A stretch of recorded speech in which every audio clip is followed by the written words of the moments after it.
नमस्कार, कैसे हैं आप सभी लोग? उम्मीद करते हैं ठीक ही होंगे।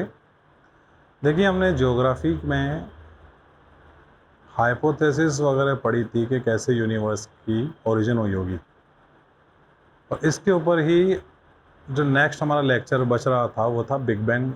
अब हाइपोथेसिस या थ्योरी क्या कहा जाए, तो इसे थ्योरी ही कहा जाएगा क्योंकि इसके पुख्ता प्रमाण मिल चुके हैं। ये हाइपोथेसिस नहीं रह गई है, संकल्पना नहीं रह गई है।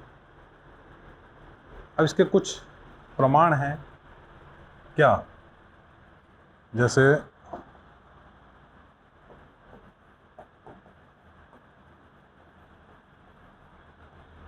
जब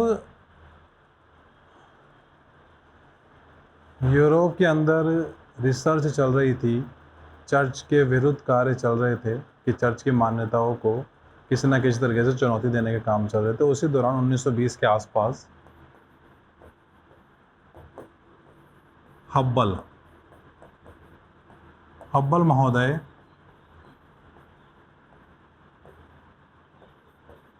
ब्रह्मांड का अध्ययन कर रहे थे। इस ब्रह्मांड के अध्ययन के दौरान इन्होंने देखी एक चीज़ कि जो गैलेक्सीज हैं,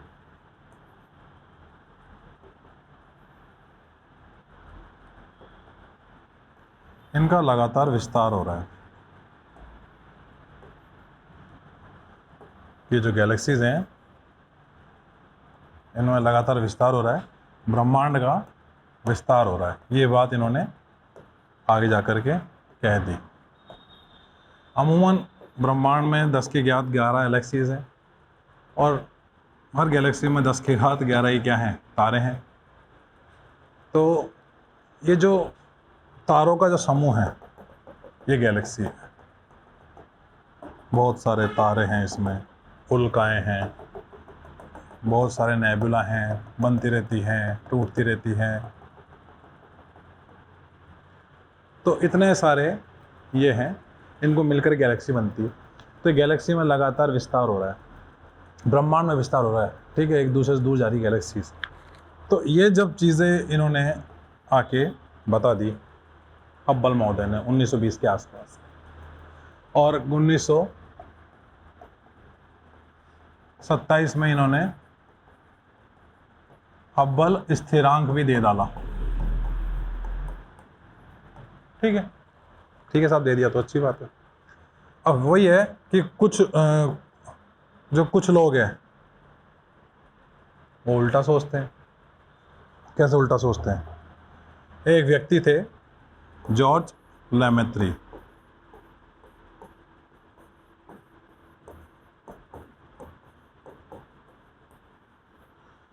ये बेल्जियम के पादरी थे।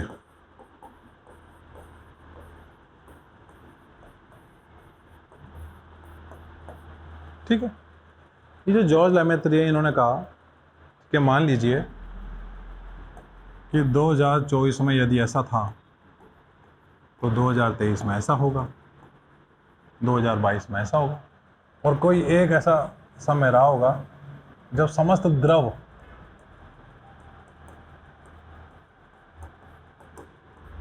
एवं पदार्थ का मेरा यहाँ पर मतलब है ऊर्जा। तो द्रव और ऊर्जा जो है वो किसी एक बिंदु में स्थिर रही होगी, और ये जो बिंदु रहा है इसमें इनफाइनाइट ही डेंसिटी रही होगी, और इनफाइनाइट ही इसमें क्या रहा होगा,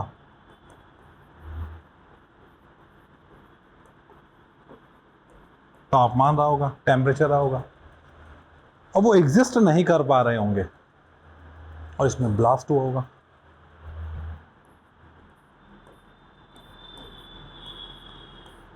और जो समस्त द्रव था, समस्त ऊर्जा थी, वो बिखर गई होगी ब्रह्मांड में चारों ओर। तो इसे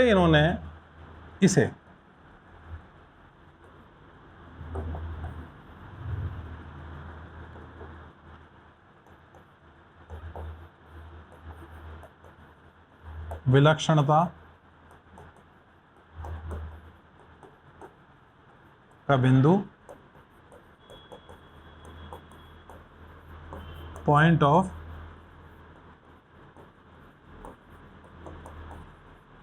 सिंगुलरिटी का, कि इसी में वो सब चीज़ें होंगी जिससे वर्तमान में आज ब्रह्मांड हमारा बना है, सब कुछ चीज़ हमारे सामने बनी हुई है, पृथ्वी, सूर्य, तारे वगैरह जो भी चीज़ें, चंद्रमा वगैरह।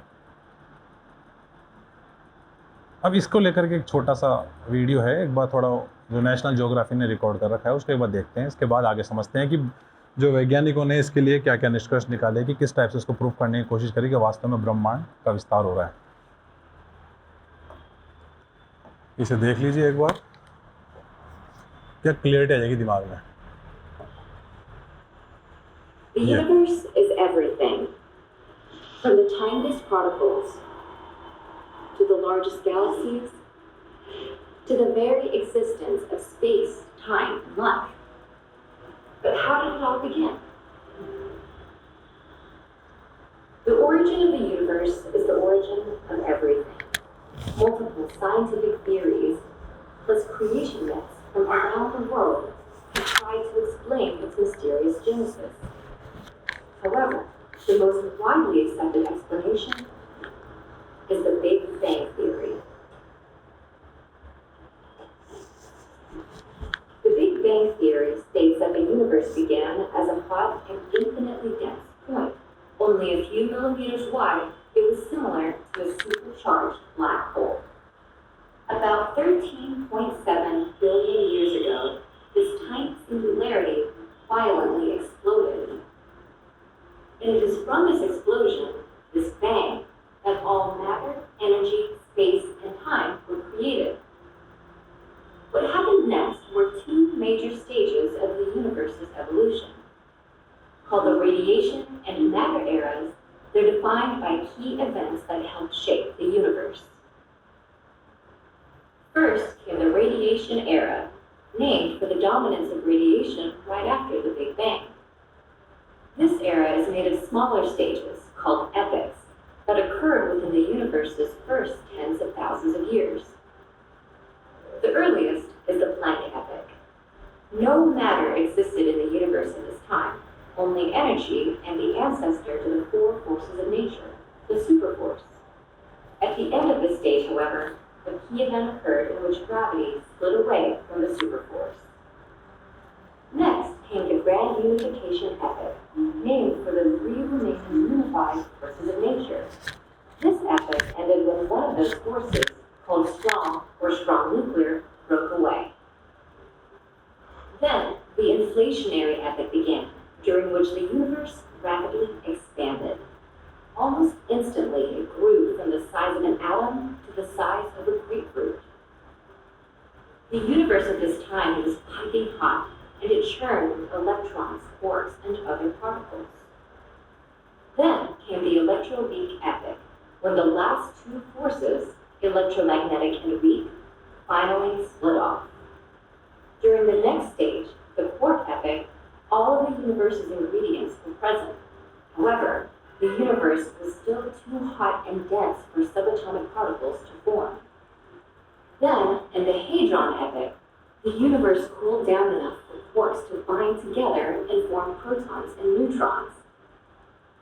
In the lepton and nuclear epochs, the radiation era's last two stages, the protons and neutrons underwent a significant change. They fused and created nuclei, and in doing so, they created the first chemical element in the universe, helium. The universe's new ability to form elements, the building blocks of matter, cued the matter era. Much as the name suggests, the matter era is defined by the presence and predominance of matter in the universe. It features three epochs that span billions of years, the vast majority of the universe's lifespan, and includes the present day. The first was the atomic epoch. In this stage, the universe's temperature cooled down enough for electrons to attach to nuclei for the first time, called अब इसमें हमने दो तीन चीज़ें देखी। कि इसने बताया बिग बैंग थ्योरी में कि कैसे एक छोटा सा एक बिल्कुल पॉइंट सी एक स्थिति थी, उसकी साइज़ में थोड़ा सा मटर जैसा इजाफा हुआ, उसके बाद बड़ा सा ब्लास्ट हुआ, उसमें बहुत सारी चीज़ें निकली। सबसे पहले इलेक्ट्रॉन्स बने, फिर क्वार्क्स बने, एंटी क्वार्क्स बने, फिर कैल्शियम वगैरह सारी चीज़ें बनी धीरे धीरे धीरे धीरे, और एक्सिस्टेंस हो गया वर्तमान का ब्रह्मांड। तो ये जो घटना है ये 13.7 बिलियन वर्ष पुरानी घटना है, ठीक है, 13.7 बिलियन वर्ष पुरानी घटना। अब इसके लिए ये सारी लेक्चर में तो वीडियो में तो आपको समझ में आ गया होगा कि भाई कैसे कैसे चीज़ें आगे बढ़ी, लेकिन इसके लिए आगे जाके क्वेश्चन पैदा हुआ कि जो दोनों गैलेक्सीज़ हैं ये आगे बढ़ कैसे रही हैं, इनका विस्तार हो कैसे रहा है। तो इसके लिए कोई ज़्यादा चीज़ें निकल के नहीं आई, लेकिन जिस एक कॉन्सेप्ट का यूज़ करते हैं साइंटिस्ट इन दोनों को आगे बढ़ने में, जिस एक कॉन्सेप्ट का यूज़ करते हैं साइंटिस्ट, उसे कहते हैं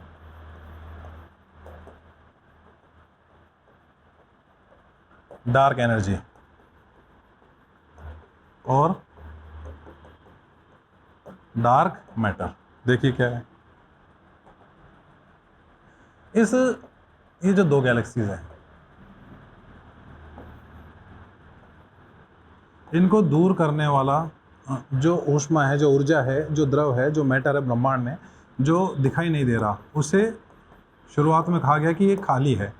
पर आइंस्टीन साहब ने कहा कि ब्रह्मांड में कुछ भी खाली नहीं है, वहाँ ज़रूर कुछ ना कुछ है, भले ही हम वैज्ञानिक नियमों के आधार पर, विज्ञान के नियमों के आधार पर उसे समझ नहीं पा रहे हो, लेकिन ब्रह्मांड में खाली कुछ नहीं है, कोई तो एनर्जी है वहाँ पर, खाली कुछ नहीं है। तो ऐसे में साइंटिस्टों ने इस जगह यूज़ किया डार्क एनर्जी। तो यदि दो गैलेक्सीज दूर जा रही है तो इनको दूर करने का काम कौन कर रही है? Dark energy. डार्क एनर्जी ज़्यादा है, ठीक है। और इन फ्यूचर जब ये गैलेक्सीज पास पास आना स्टार्ट हो जाएंगी तो इनको पास लाने का काम कौन करेंगे? Dark matter. अब डार्क एनर्जी और डार्क मैटर का जो डेटा है अकॉर्डिंग टू नासा के हिसाब से जो डार्क मैटर है वो इतना है और जो डार्क एनर्जी है वो इतना है। तो ज़ाहिर सी बात है डार्क एनर्जी ज़्यादा है, तो अभी और इनका विस्तार होना बाकी है, लगातार विस्तार हो रहा है, बहुत तेज़ी से विस्तार हो रहा है इनका। तो गैलेक्सीज बहुत तेज़ी से विस्तार कर रही है, ठीक है। हाँ, ये हो सकता है कि जिस समय इसकी संख्या बढ़ जाए, डार्क मैटर में कन्वर्ट हो जाए ये, तो ये दो गैलेक्सी हैं ये एक दूसरे के पास आकर के वापस उस सिंगुलरिटी में कन्वर्ट हो जाए। अच्छा, जब ऐसा हो जाएगा तो इसे क्या कहा जाएगा? Big crunch. लेकिन इसकी बहुत ज़्यादा पॉसिबिलिटी नहीं है कि बिग क्रंच टाइप की कोई घटना कि कोई एविडेंस नहीं है इतना ज़्यादा, इसलिए सिर्फ ऐसा है कि हो सकता है, ठीक है। अब ये डार्क एनर्जी, डार्क मैटर के कंसेप्ट को समझने के लिए साइंटिस्टों ने क्या किया, अंटार्कटिका के अंदर ये एक ऑब्जर्वेटरी, ठीक है, अंटार्कटिका के अंदर इस ऑब्जर्वेटरी का और स्थापना करी इसकी, और इसमें डार्क एनर्जी, डार्क मैटर के कंसेप्ट को समझने की कोशिश करी, जिसमें काफ़ी हद तक वो सफल भी हो।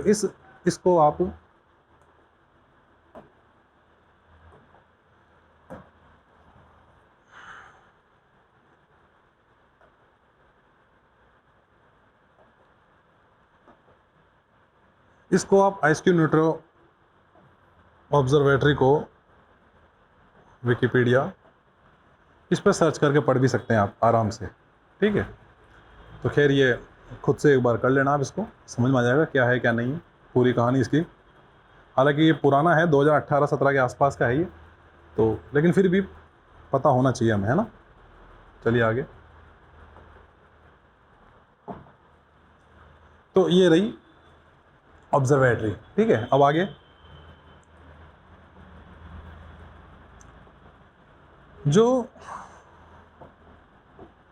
जो एनर्जी रिलीज हो रही थी ब्रह्मांड में, वो कॉस्मेटिक जो एनर्जी थी उसका एक स्केच तैयार किया गया, एक फ़ोटो तैयार की गई, उसके ग्राफ भी काफ़ी सारे तैयार हैं, ठीक है, जिसमें ये इस टाइप से ये दिख रहा है, ये वो एनर्जी है, ठीक है, ये वो एनर्जी है, ये जो हमें ये बताती है कि हाँ ये है, ब्रह्मांड में है ये, और लगातार इनकी साइज़ धीरे धीरे जो गैलेक्सीज की बढ़ रही है उनको बढ़ाने में इन्हीं का लमसम योगदान है ना। अब हुआ क्या,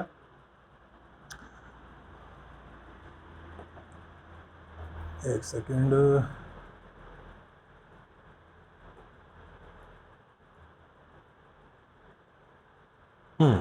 ये अब ये रेड शिफ्ट इसमें एक चीज़ समझने की ज़रूरत है हमें, जैसे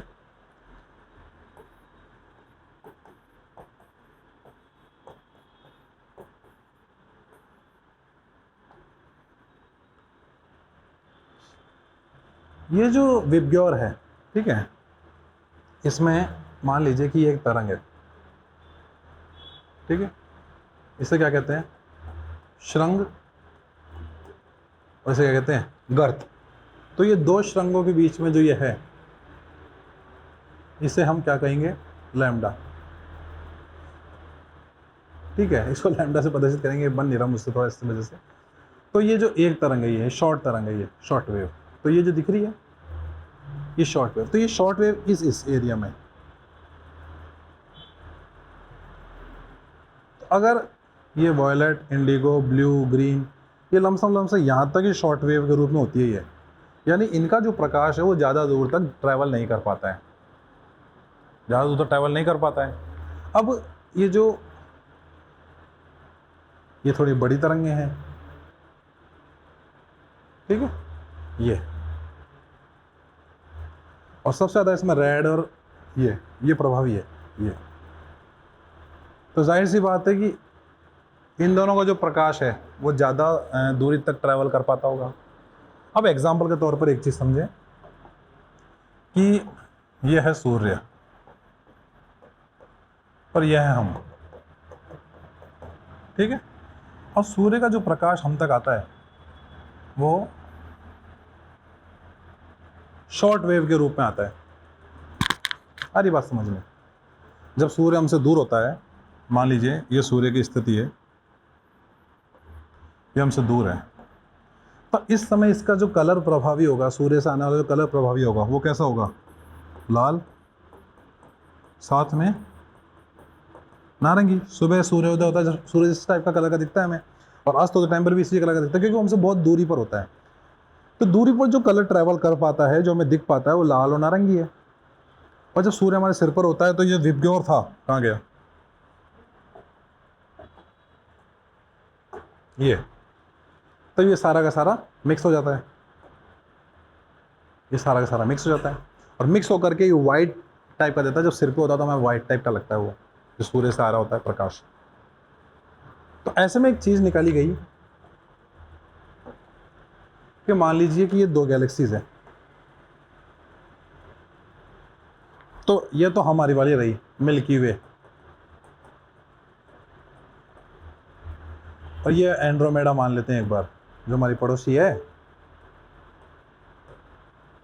एंड्रोमेडा से जो प्रकाश आ रहा है, उससे आने वाला आग किस कलर का रहा है, लाल, नारंगी। तो हम यूँ नहीं मान सकते हैं क्या कि इससे जो आने वाली वेव है वो लॉन्ग वेव है। तो जब किसी गैलेक्सी को आप अध्ययन कर रहे हैं, उसका प्रकाश जब आपको दिख रहा है कि हाँ रेड नारंगी कलर का जो है वो प्रकाश आ रहा है उससे, इसका मतलब ये मान ले कि वो हमसे दूर होती जा रही है धीरे धीरे धीरे।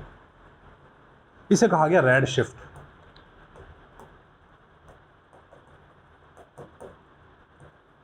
ठीक है, और यदि अगर ऐसा मान लें कि इस टाइप का जो प्रकाश है ये अगर हमारे पास आ रहा हो इस दौरान तो ये क्या कहलाएगा, ब्लू शिफ्ट। आ रही बात समझ में। तो जब गैलेक्सीज दूर जा रही है तो उसका जो वो कलर जिसकी तरंग दैर्ध्य ज़्यादा है, जिसका लैम्डा ज़्यादा है, वही हम तक आ रही है, तो इसका मतलब रेड कलर यानी गैलेक्सी दूर जा रही है। और यदि अगर ब्लू शिफ्ट हो रहा होता, ब्लू कलर, ये वॉयलेट, इंडिगो इस टाइप के कलर आ रहे होते हैं, तो ये मान लेते हैं कि गैलेक्सीज धीरे धीरे पास में आ रही है। तो ये रेड शिफ्ट है, ये इसका एक सबसे बड़ा सबूत है। अब आगे जा कर के कि बिग बैंग जैसी घटना घटी थी, क्या ऐसा हुआ था, इसको चेक करने के लिए, अच्छा ये 2010 से पहले का प्लान है, लेकिन 2010 में इसको प्रूफ कर दिया गया। ये फ्रांस और जो स्विट्ज़रलैंड है, फ्रांस स्विट्ज़रलैंड की बॉर्डर पर जो जेनेवा है, वहाँ पर एग्जिट टनल बना करके एक सोफिस्टिकेटेड इंस्ट्रूमेंट लगा करके चेक किया गया कि बिग बैंग जैसी घटना घट सकती है क्या।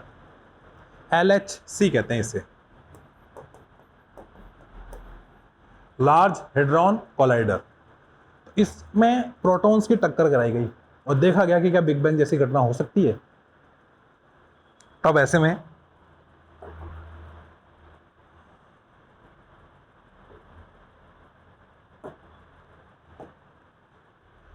में अभी देखिए ये मॉलिक्यूल से एटम में न्यूक्लियस में प्रोटॉन। अब ये कैसे बनता है ये? तो जो प्रोटॉन्स होते हैं वो ये बनता कैसे? तो इसमें तरल होता है, वो तरल इनको बनाए रखता है, एक सिपर का काम करता है इसमें, ठीक है, ये इस टाइप से। और इस पे एक रिसर्च की गई फिर ब्रिटेन के साइंटिस्ट पीटर हिग्स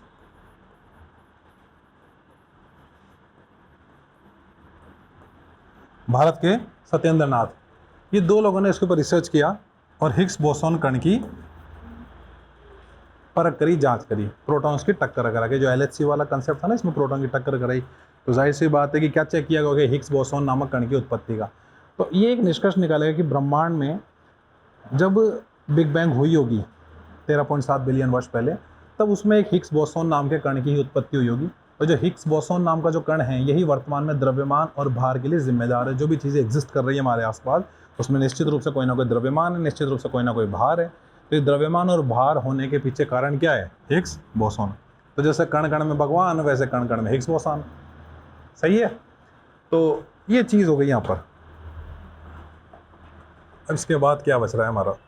इसके बाद तो ये फिर नेबुला बच रही है। चलो इसको नेक्स्ट में देखेंगे फिर। तो अब ये बिग बैंग जो हाइपोथेसिस नहीं हो करके थ्योरी है, इसके लिए 2-4 प्रूफ है। ये कॉस्मिक जो माइक्रोवेव देखी हमने, वो जिसमें थोड़ी थोड़ी लाइट सी दिख रही थी हमें, वो बड़ा सा गोल सा डायग्राम। उसके बाद रेड शिफ्ट देखा हमने, उसके बाद ये हमने न्यूट्रॉन प्रोटॉन वाला देखा, LHC देखा, फिर डार्क मैटर, डार्क एनर्जी का आइस क्यूब ऑब्जर्वेटरी। ये 3-4-5-6 चीज़ें देख करके प्रमाणित है कि हाँ, बिग बैंग जैसी कोई घटना अतीत काल में घटी होगी। भारत के एक वैज्ञानिक है सूर्यदास, इन्होंने गहरी आपत्तियाँ जताई कि इस टाइप का कोई विस्फोट हुआ नहीं होगा, इस टाइप की कोई आकाशगंगाएं बनी नहीं होगी। तो खैर वो अलग चीज़ें हैं, उसके ऊपर डिटेल में जाने की जरूरत नहीं हमें। फिलहाल तो हमें ये समझने की जरूरत है कि बिग बैंग जैसी चीज़ घटी थी, ये प्रमाणित भी है लगभग। अब इसको लेकर के कई बातें आती है कि हब्बल साहब ने दी है या फिर लेमेत्री साहब ने दी है, जॉर्ज लेमेत्री ने। ये बार बार थोड़ा समस्या भरा हिसाब किताब है। तो देखो, हब्बल साहब ने 1920 के आसपास बता दिया था कि ब्रह्मांड का विस्तार हो रहा है सब ब्रह्मांड का विस्तार। इसके बाद 1927 में इन्होंने बिग बैंग जैसी घटना के बारे में बताया कि पीछे जा करके बताया था ना कि 2 गैलेक्सीज है, तो पीछे जा करके वो एक पॉइंट ऑफ सिंगुलरिटी में रही होगी। तो इन्होंने 1927 के आसपास बिग बैंग जैसी बात होने का बताया। फिर उसके बाद 1929 में, 1929 के समय की बात है, इन्होंने हब्बल स्थिरांक दिया।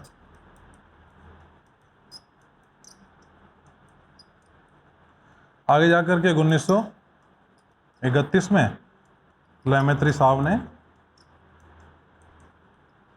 इसके ऊपर अपना शोध पत्र दे दिया। तो कहने का मतलब है कि योगदान सबका है इसमें, लेकिन वही है कि जिसने ज़्यादा अपना प्रकाशन करवा लिया उसी का नाम हो जाता है। अब चाहे आप लेमेत्री साहब समझिए, चाहे हब्बल साहब समझिए, टाइम स्केल के हिसाब से उन्होंने बता दिया आपको। और आइंस्टीन साहब ने dark matter, dark energy concept हामी भरी थी कि ब्रह्मांड में कुछ भी खाली नहीं है, 2 गैलेक्सीज के बीच में कुछ भी खाली नहीं है, वहाँ पर कुछ है। वैज्ञानिक नियमों के आधार पर हम उसे नहीं समझ पा रहे हैं। यहाँ तक प्रूफ किया गया कि जो 100% यदि ब्रह्मांड में तरल ऊर्जा ऐसी कुछ चीज़ें हैं, तो उसका सिर्फ 5% ही वैज्ञानिक नियमों के आधार पर समझ पा रहे हैं, बाकी तो समझ के बाहर हैं। तो खैर ये बिग बैंग हो गया है। अब इस बिग बैंग होने के बाद अब यहाँ पे हम देखेंगे नेबुला, कैसे नेबुला बनती है, तारों की उत्पत्ति, पृथ्वी की उत्पत्ति, फिर धीरे धीरे हमारी चीज़ें आगे बढ़ती चलेगी। तो यहाँ तक साथ बना रखने के लिए बहुत बहुत धन्यवाद। Thank you so much.